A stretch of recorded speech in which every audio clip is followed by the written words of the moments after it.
Salut à tous et à toutes, c'est Aztecra et vous regardez New Mechanicum, merci. À l'occasion de la sortie du jeu Légion Imperialis, je vous propose une série de tutos de peinture pour peindre rapidement, facilement et efficacement vos figurines. Dans ma dernière vidéo, je vous ai présenté la peinture des Space Marines de la boîte de base Légion Imperialis aux couleurs des Iron Warriors. La vidéo du jour sera consacrée à la peinture des Solar Auxilia. Alors comme je l'expliquais dans ma vidéo précédente, ne vous laissez pas intimider par la petite taille des figurines de Légion Imperialis. Rassurez-vous, tout ce que je vous présenterai sera extrêmement simple et basique, pas besoin d'un niveau de peinture ni d'une précision incroyable. En fait, le principe en peignant ces toutes petites figurines, c'est de réussir à tromper l'œil en ajoutant des petites touches de couleur sur quelques points particuliers de la figurine, et c'est aussi simple que ça. Mon but ne sera pas de peindre à un niveau expert, mais uniquement de chercher à donner une impression globale de cohérence visuelle à mon armée, lui donner une unité visuelle harmonieuse avec ici et là quelques ajouts de couleurs contrastants. Quoi qu'il en soit, pour commencer, j'ai soclé l'ensemble des figurines de la boîte de base Légion Imperialis avec les mêmes méthodes que je vous ai présentées jusqu'à présent. L'idée c'était de représenter un sol recouvert de ruines et de débris dans une zone de combat plutôt urbain. J'ai fait une vidéo détaillée sur la façon de socler mes figurines de Légion Imperialis et je vous invite à aller la consulter si ça vous intéresse. C'est important d'accorder un petit peu de temps à vos socles car ils permettent d'apporter un narratif et du contraste à l'ensemble de la figurine. Le socle ne doit pas non plus éclipser la figurine, mais il est vraiment important pour donner une cohérence visuelle à toute votre armée. En utilisant la même méthode de peinture et de modélisme sur l'ensemble des socles de votre armée, on renforce l'impression d'unité, et ça même si les livrets, les schémas de couleurs seront différents entre vos figurines qui composent votre armée. Pour la sous-couche, je commence par une base de noir, suivie d'un zénithal de blanc. J'utilise des bombes citadelles couleur, même si n'importe quelle peinture du commerce peut convenir. L'importance de la sous-couche est de protéger la figurine et de la préparer à la peinture en accentuant les ombres naturelles et les éclaircissements. Cette étape va renforcer l'effet des peintures citadelles contraste sur laquelle je base ma peinture, en accentuant encore plus justement cette notion de contraste. Cette étape est encore plus essentielle sur les figurines de Légion Imperialis, puisque vu leur petite taille, les détails étant fins, il est important de mettre le moins de couches de peinture possible pour préserver au maximum les détails, donc chaque étape doit optimiser le contraste. J'utilise les peintures citadelles couleur parce que j'aime leur échéancier de couleurs et qu'elles sont faciles à se procurer. Toutefois, vous êtes libre d'utiliser n'importe quelle peinture de commerce, et j'irai même plus loin, pour économiser des sous, privilégier les mélanges afin de limiter le nombre de pots à acheter. Pour peindre mes Solar Auxilia, je me suis inspiré de l'illustration des Headhunters sur le pourtour de la boîte. C'est un schéma de couleurs ultra simple et percutant, à dominante gris sombre avec quelques touches de rouge vif qui donnent un aspect agressif aux troupes humaines.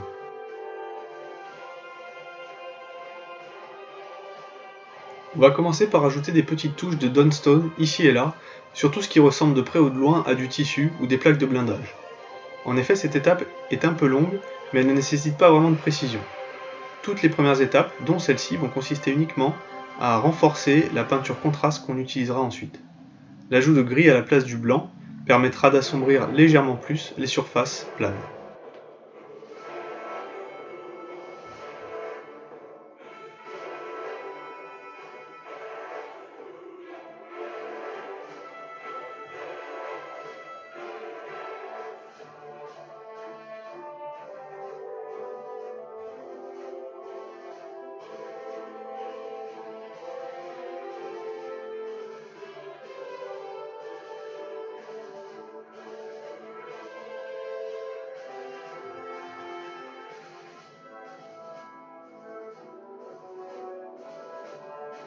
On continue à préparer les figurines avant la couche de contraste, avec du base Corn Red en petites touches uniquement, sur les têtes et les épaules. Cette couleur servira de point focal pour l'œil d'un observateur. On va attirer le regard d'un observateur là où on le souhaite. Le visage de nos soldats et leurs armes, car pour les véhicules, on peindra du rouge uniquement sur le pourtour des armes. Ça renforcera l'impression de menace et d'agressivité émanant de nos petits soldats, tout en contrastant vivement avec le gris de l'armure.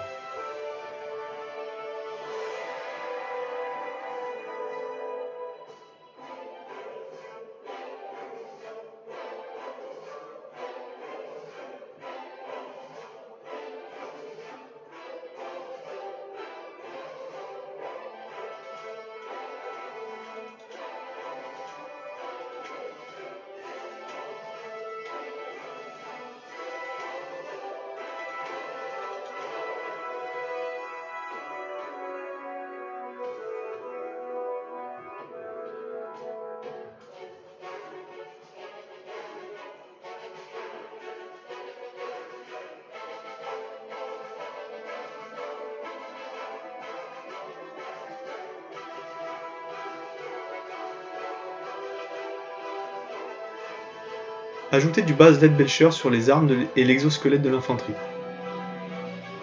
Pour cette étape, pas besoin d'être précis. Le métal va seulement permettre de différencier certaines parties de la figurine, tout en étant d'une couleur assez proche de la couleur dominante de notre armée, le gris, pour ne pas avoir besoin d'être trop précis.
Pour permettre de différencier certaines unités d'autres, ajoutez du Layer White Scar sur toutes les armes énergétiques, plasma ou encore les optiques des véhicules.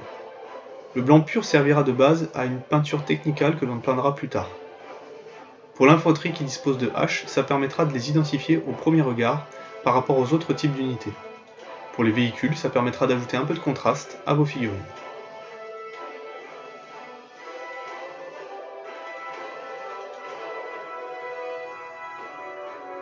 Ajoutez du base Warplock bronze sur le bout des lance-flammes et les réservoirs de vos Ogryns. Ça permettra de les identifier plus facilement dans votre armée, tout en apportant quelques touches de couleur ici et là.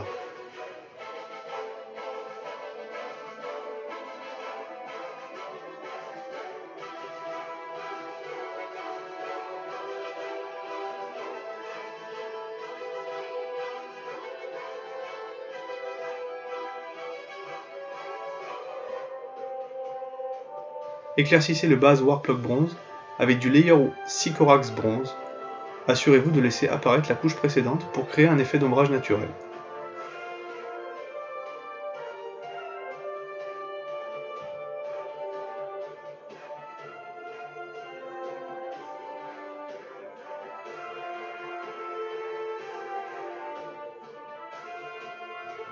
Toutes les étapes précédentes n'ont été qu'un prélude à l'étape qui vient, c'est-à-dire le lavis général et massif de Contrast Basilicanum Grey. C'est une étape très plaisante et très libératrice. Il est absolument inutile d'être précis, donc armez-vous de patience, de votre pinceau le plus large et le plus pourri, et en avant pour une grosse phase de barbouillage. Évitez juste d'en mettre sur les parties blanches, et ne faites pas de couches trop épaisses. Il faut éviter que la peinture ne s'accumule trop dans les recoins, ce qui aurait pour effet de diminuer les détails des figurines. Le fait d'avoir sous-couché les figurines avec un blanc zénital va permettre d'accentuer l'effet de contraste apporté par la peinture Citadel Contrast. Ce type de peinture a pour effet d'accentuer naturellement les ombres de la figurine, en allant dans les creux de la figurine, tout en réalisant un effet d'éclaircissement naturel. Ces peintures contrastes sont vraiment bluffantes, honnêtement ça permet de construire super rapidement et facilement la couleur que l'on souhaite.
Pendant que vos figurines sèchent, commencez à peindre les socles avec une couche de Contrast Tiger Brown.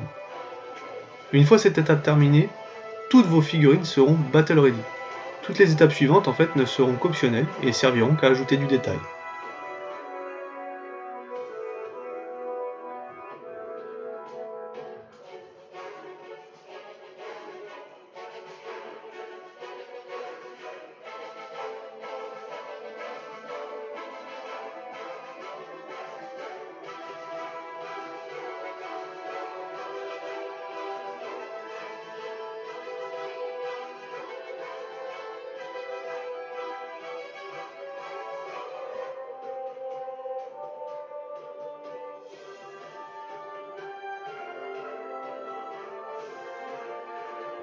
Si vous souhaitez aller plus loin dans le détail, et une fois que vos figurines sont bien sèches, on va commencer à peindre les socles. J'utiliserai les mêmes techniques que dans mes autres vidéos. Brosser du Gorter Brown sur l'ensemble du socle. Le brossage va permettre de faire ressortir les détails du socle, la terre craquelée, les arêtes, des rochers, etc. tout en apportant un peu de nuance à la couche de base de Tiger Brown.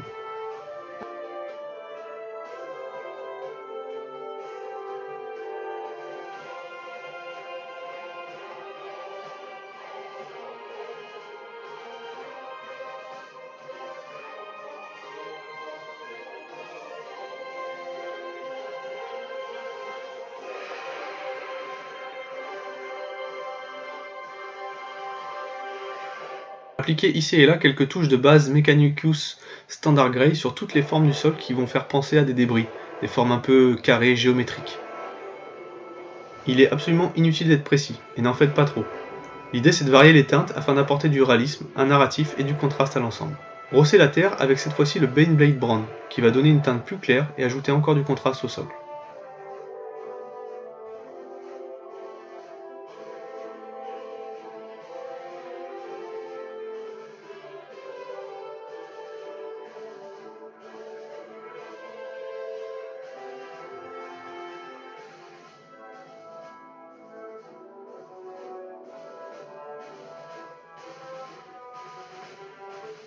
On repasse sur le béton, avec du layer Dunstone. Brossez plus légèrement les parties précédemment brossées en gris sombre, on va apporter de l'éclaircissement en gris.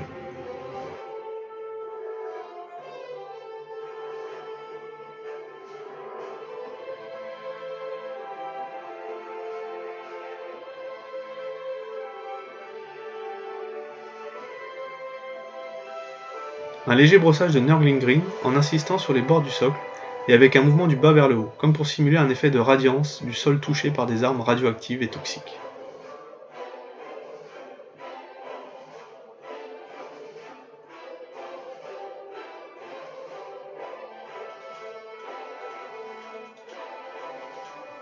Ajoutez quelques touches de Contrast Black Bearer Flesh.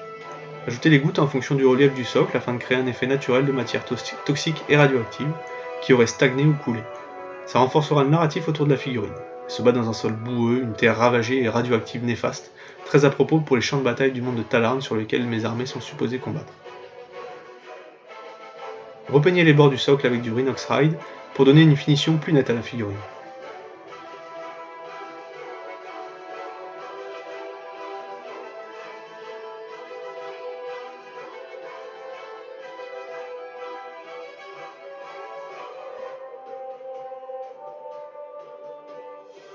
Il ne restera alors plus qu'à éclaircir vos figurines.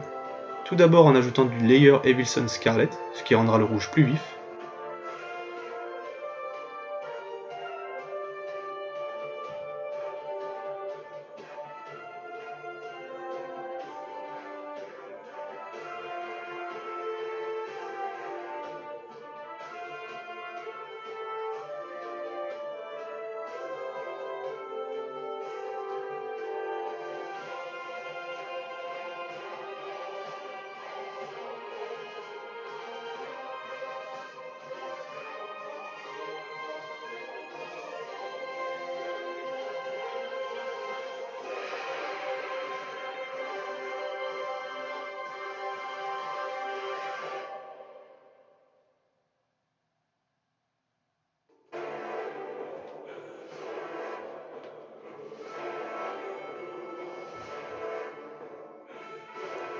Éclaircissez les parties métalliques avec du layer Iron Breaker.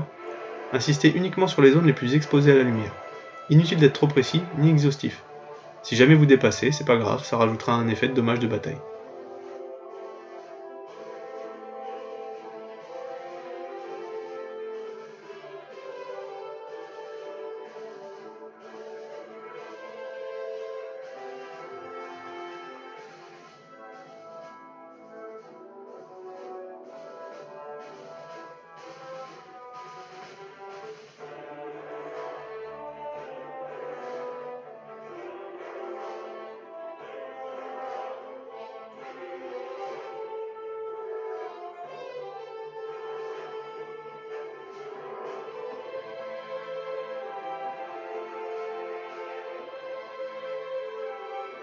Appliquez une couche de Technical X-Ray Flame pour donner un effet luminescent facile à obtenir sur les armes à plasma et les armes énergétiques. N'hésitez pas à repasser une petite couche d'éclaircissement de Layer Wisecar en préalable, avant cette étape, pour donner un blanc plus vibrant qui va renforcer l'effet du Technical.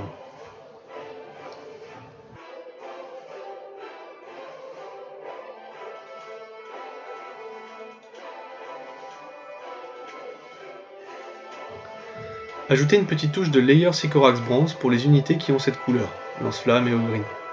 Ce sont ces petits éclaircissements qui vont apporter du contraste à l'ensemble de votre armée et lui ajouter du détail sans pour autant briser la cohérence visuelle de votre armée.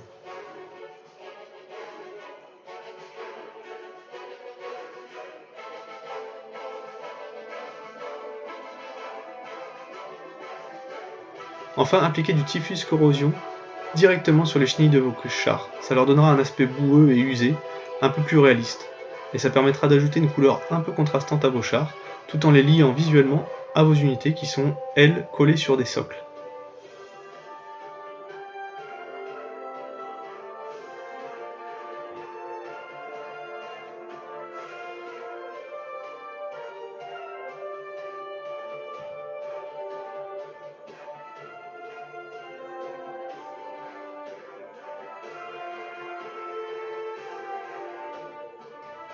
Et voilà, toute l'armée Solar Auxilia de la boîte de base Légion Imperialis est terminée. Je n'ai pas peint les bannières, dans un souci de gain de temps et de simplicité, mais si vous vous sentez, allez-y, faites-vous plaisir, soyez créatifs. J'ajouterai peut-être plus tard des décalcos, je sais pas, faut que je regarde ce que j'ai en stock. Pour les véhicules, j'ai peint les tourelles alternatives, afin de permettre un peu plus de flexibilité dans la constitution de la liste d'armées. Il ne restera plus qu'à peindre les titans de la boîte, mais avant ça, une petite vidéo bonus. Comme je l'avais annoncé dans mes vidéos précédentes, je vous présenterai ma méthode pour peindre les World Eaters de la compagnie rétro de la boîte Epic 40K de 1997. J'ai retapé toutes les figurines et c'est plutôt sympa. Merci de m'avoir suivi jusque là et j'espère que cette vidéo vous aura plu. J'ai reçu quelques commentaires très positifs pour le moment, donc un grand merci à vous et à mes nouveaux abonnés, ça fait super plaisir. D'ailleurs parmi eux il y en a un qui me demande de vous souhaiter de bonnes fêtes de fin d'année et vous dit à l'année prochaine. Je sais pas quand est-ce que vous regarderez cette vidéo, mais je trouvais ça marrant. Continuez à suivre ma chaîne si vous voulez des conseils de peinture pour obtenir une armée de manière super simple, rapide et efficace. Comme d'habitude, si la vidéo vous a plu, n'hésitez pas à liker, à partager, à laisser un commentaire et à vous abonner à ma chaîne. Je vous dis à très bientôt pour une prochaine vidéo. Merci à tous et à toutes. Ciao!